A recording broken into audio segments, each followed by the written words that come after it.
ಭಾರತ ಹಾಗೂ ರಷ್ಯಾ ಸಹಯೋಗದಲ್ಲಿ ತಯಾರಿಸುವ ಬ್ರಹ್ಮೋಸ್ ಖಂಡಾಂತರ ಕ್ಷಿಪಣಿಗಳ ಮೂಲಕ ಪಾಕಿಸ್ತಾನದ 11 ವಾಯುನೆಲೆಗಳನ್ನು ಧ್ವಂಸಗೊಳಿಸಲಾಗಿದೆ ಎಂದು ಕೇಂದ್ರ ಸರ್ಕಾರ ಸ್ಪಷ್ಟಪಡಿಸಿದೆ. 5 ದಿನಗಳವರೆಗೆ ನಡೆದ ಆಪರೇಷನ್ ಸಿಂಧೂರ ಕಾರ್ಯಾಚರಣೆ ವೇಳೆ ಬ್ರಹ್ಮೋಸ್ ಕ್ಷಿಪಣಿಗಳ ಮೂಲಕ ಪಾಕಿಸ್ತಾನದ 11 ವಾಯುನೆಲೆಗಳನ್ನು ಪುಡಿಗಟ್ಟಲಾಗಿದೆ ಎಂದು ಕೇಂದ್ರ ಸರ್ಕಾರ ಮಾಹಿತಿಯನ್ನು ನೀಡಿದೆ. ಬ್ರಹ್ಮೋಸ್ ಕ್ಷಿಪಣಿಗಳಿಗೆ ಹೆದರಿಯೇ ಪಾಕಿಸ್ತಾನವು ಕದನ ವಿರಾಮಕ್ಕಾಗಿ ಅಮೆರಿಕದ ಪಾದಗಳಿಗೆ ಎರಗಿದೆ ಎಂದು ತಿಳಿದುಬಂದಿದೆ.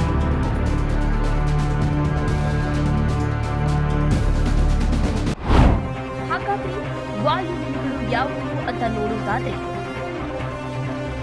ರಫೀಕಿ airbase, ನೂರ್ಖಾನ್ airbase, ಸುಕ್ಕೂರು airbase, ರಹಿಮಾರ್ Khan airbase, ಚುನಿಯನ್ airbase, Sialkot airbase, ಸರ್ಗೋತಾ airbase, ಜಕೋಕಾಬಾದ್ airbase, ಪಸ್ರೂರ್ airbase, ಸ್ಕರ್ದು airbase, ಮುರಿದ್ airbase. BrahMos ಖಂಡಾಂತರ ಕ್ಷಿಪಣಿಗಳಾಗಿದ್ದು ಯುದ್ಧ ವಿಮಾನ ಸಮರ ನೌಕೆಗಳ ಮೂಲಕವೂ ಉಡಾವಣೆ ಮಾಡಬಹುದಾಗಿದೆ.